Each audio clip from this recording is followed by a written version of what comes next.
To masu kallon mu assalamu alaikum, barkamu da wannan lokaci. Da farin cikin kasancewa da ku a wannan kafa ta mu ta Muryar Kwankwasiya, muryar da ake cin yan amana da jagororin wannan tafiya ta mu ta Kwankwasiya, wanda suke fitowa suke bayani ga al'ummar jihar Kano da ma ƙasa baki ɗaya da ma na Afirka domin sanin ya tafiyar Kwankwasiya take murginawa a wannan jiha ta mu da ma duniya baki ɗaya. Kamar yadda muka rubuta a shafukanmu na Muryar Kwankwasiya Najeriya Radio Online and TV, za mu kawo muku Hira Tare da dattijan Arziki, kuma ɗaya daga cikin jagororin Kwankwasiya a ƙasa da jihar Kano baki ɗaya,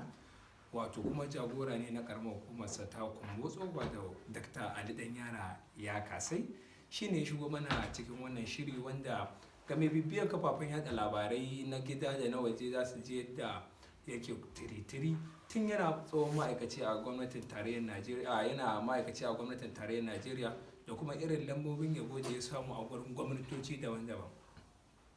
Shi ne kuma tsohon, za mu ce ko shi yana ɗaya daga cikin farko wanda suka assasa wannan hukuma ta Rob Sauti. Shi ne shigo mana wannan kafa ta Muryar Kwankwasiya Najeriya Radio Online domin tattauna batutuwan siyasa da kuma yadda zaɓe yake tunkarar mu a wannan jiha ta mu ta Najeriya. Naziru Goran Dutse ke tare da ku a daidai wannan lokaci, muna tare da shi dadi wato Dr. DanYaro Yakasai. Dakta, mane maka barka da shigowa.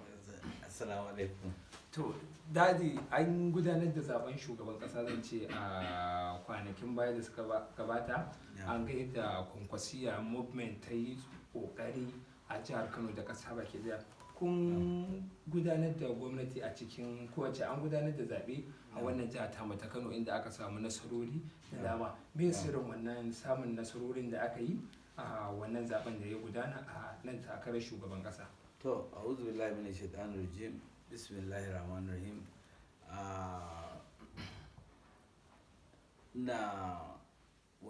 Ina godiya kwarai da gaske da samun dama da kuka bayar na cewa zo in yi magana akan zaben baya, kuma da wannan magana da za a yi na zaben da za a shiga. Na baya alhamdulillahi mai girma Dr. Rabi Musa Kwankwaso, wanda ke shine jagoranmu na ƙasa, ya yi iya ƙoƙarinsa,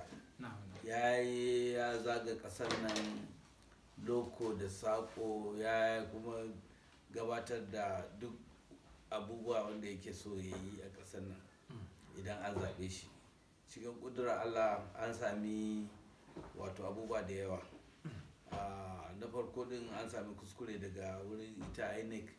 na yadda aka fito da logo din ita jam'iyyar, da muna ganin cewa wannan yana daga cikin abubuwan da suka kassara wato cin zaben a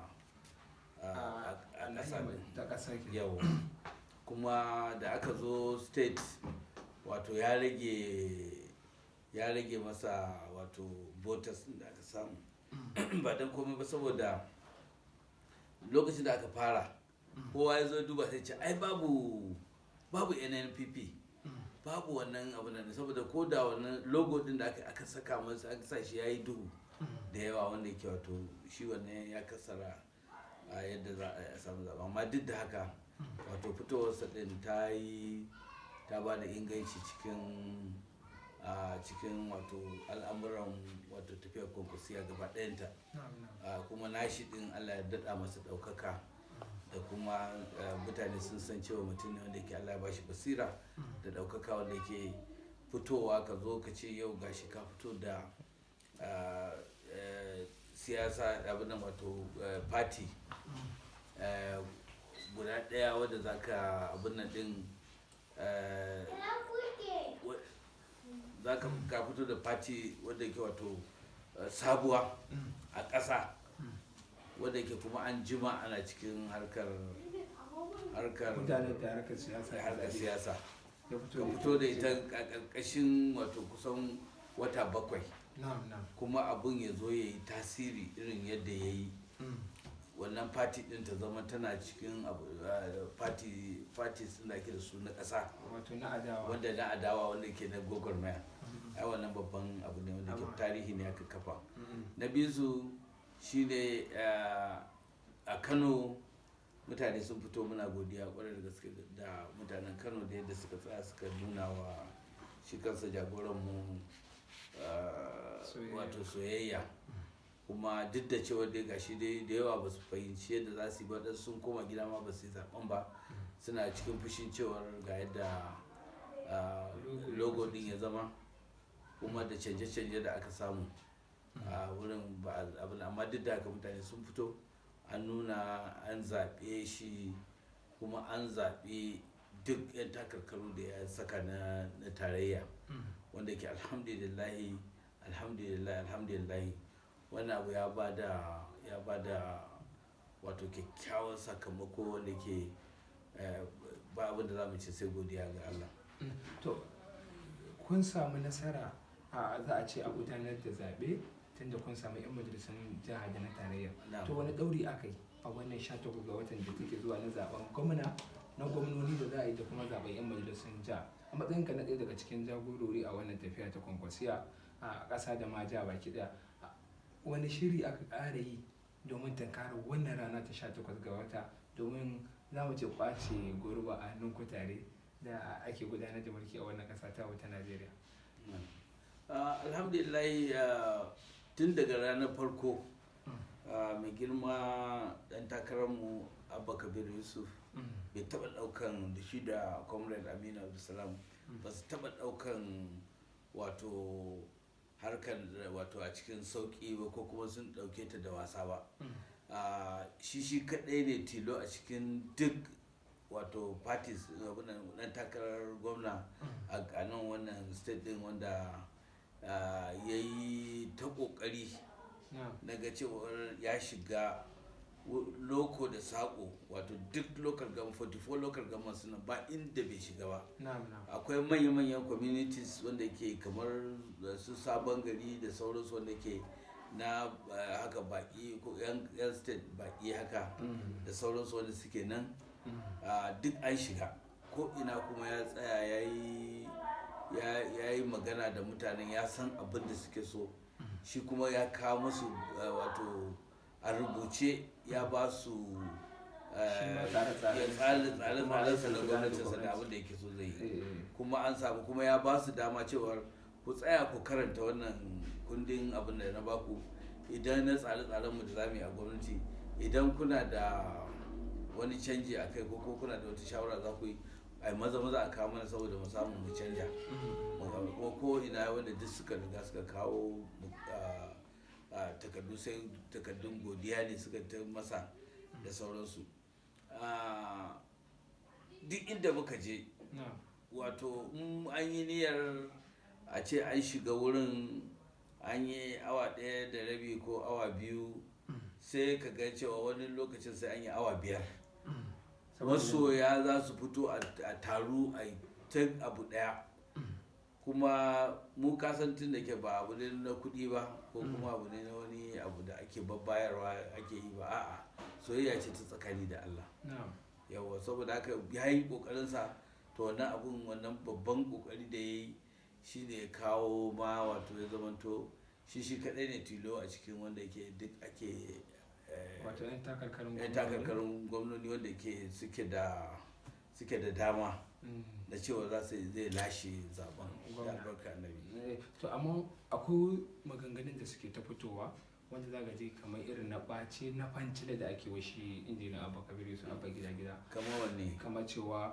idan Abba Kabir Yusuf ya zai rushe masarautu, aka da kuma ana cewa zai rushe kasuwanni, aka da kuma ana cewa idan Allah ya bashi zai fito da wani malami Abdul Jabbar Nasir Kabar, wanda ya kowa san me ya faru tsakaninsa. Ya kake ɗauka wannan maganganun da mutane ko wance 'yan adawa suke game da shi Excellency Engineer Abba Kabir Yusuf Abba gida? To wannan maganganu, wato ba zan ce, saboda ni dai yanzu shekaru na a raye na kai kusan abin da ina shekara 69 yanzu. Saboda haka ba zan iya cewa magana banza ba, saboda kar a ce na ce magana banza, amma su masu yin ta din ina jin waɗansu iri ne wanda ke ba su da daraja. Yawwa, kuma wato magana da suke ta rashin daraja ce,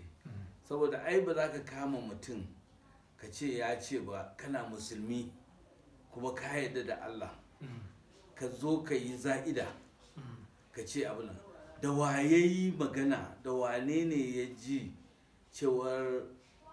shi bai girma Abba Kabir Yusuf ya zauna da shi ya yi maganar,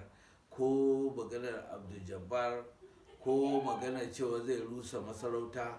ko maganar zai rusa gidaje, ko zai yi wani abu a kasuwanni, zai canja kasuwanni. Wane ne aka taɓa yi, a ina aka taɓa yin wannan magana?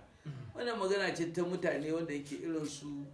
wato ba na so dai kasan saboda shekaru na ce masu wanda irin masu abun shan giya, wanda kasan mutum ya sha giya yadda yakan ɗanyi wani abu, ko kuma idan mutum wato fasiki ne, don wannan abun real fasikanci ne ka je ka yi wa mutum kazab. Amma ko yaya ne, ina tabbatarwa da jama'a cewar wannan abu babu wani abu wanda ya zama. Abin da ni na sani shine mun zagaya, ina tare da shi, ina jin a cikin local government din da bamu je ba, ina jin ko kwaya 5 ne a cikin 44 din da aka je, wanda yake Allah bai sa muna tare ba. Kuma duk lokacin da muke tafiya din nan, Allah ya sa saboda kauna da yake mun da sauransu, a cikin motarsa nake tafiya.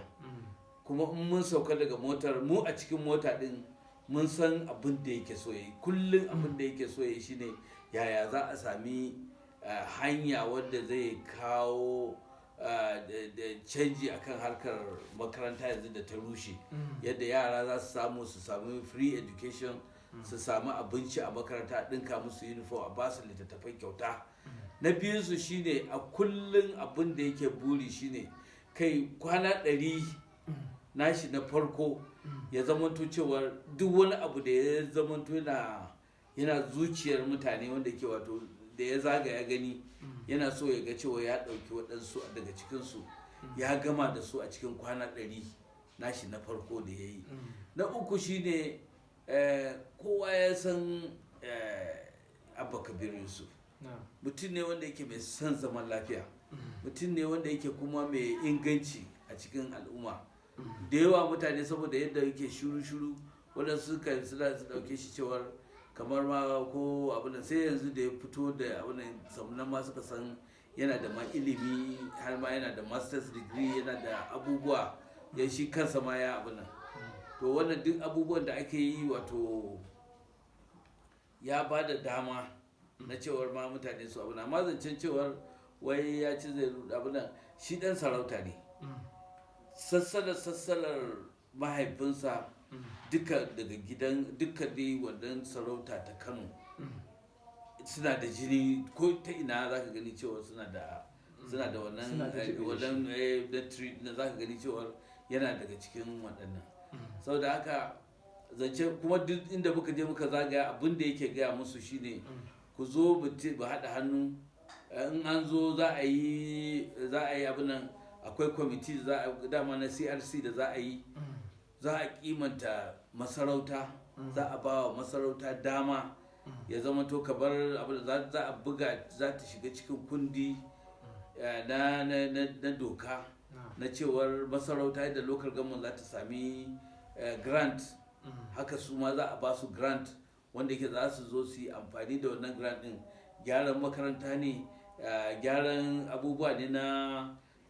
community development, wanda yake wanda dab wanda yake za su yi, wanda yake da kuma da local government din da state government, su ne za su haɗu su rinka cire wannan percentage din da za a bawa masarauta ta yi. Kuma wannan din da za a yi din, su da malamai da masarauta din da limamin gari da kuma waɗanda za a zaɓa a cikin stakeholders na wannan abu, wato manyan mutane wanda suke nan, masu tajirai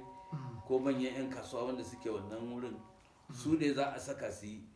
Kuma akwai abubuwa da yawa wanda ake ta cutar da mu